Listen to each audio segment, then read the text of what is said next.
فتنہ کسے کہتے ہیں اس کو جان لیجئے. فتنہ اس کسوٹی کو کہتے ہیں جس پر کہ آپ سونے کو گھستے ہیں اور معلوم کرتے ہیں کہ یہ کھرا ہے یا اس میں کوئی کھوٹ ہے. وہ فتنہ ہے.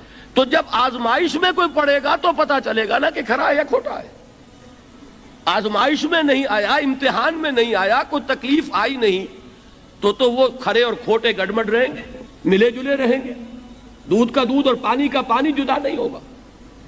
تو فرمایا احسب الناس ان یترکوا ان یقولوا آمنا وهم لا یفتنون, کیا لوگوں نے یہ سمجھا تھا کہ وہ چھوٹ جائیں گے صرف یہ کہنے پر کہ ہم ایمان لے آئے اور انہیں آزمایا نہ جائے گا.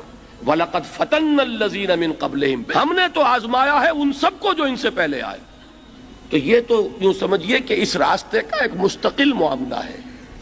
جو آئے سوچ سمجھ کر آئے کہ یہ شہادت گاہ الفت میں قدم رکھنا ہے. لوگ آسان سمجھتے ہیں مسلمان ہونا.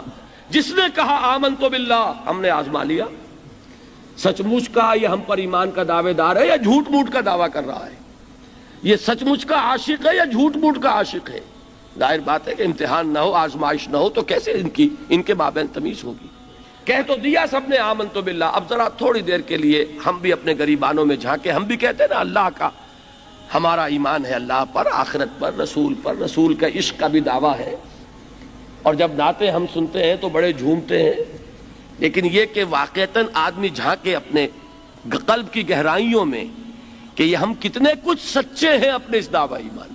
جہاں کوئی معاملہ آیا, اگر ہم اس دین کے اس حکم پر عمل کرتے ہیں تو اتنا نقصان ہوتا ہے, اس حکم کو پیچھے ڈال دیں تو اتنا نفع ہوتا ہے. سچ بتائیے کہ ہم میں سے اکثریت کا فیصلہ کس بات کی طرف جائے گا؟ دین کا حکم پس پشت, دنیاوی مفاد وہ مقدم. تو معلوم ہو گیا کہ ہمارا یہ دعویٰ جو ہے اللہ پر ایمان کا اور آخرت کے یقین کا جھوٹا دعویٰ ہے.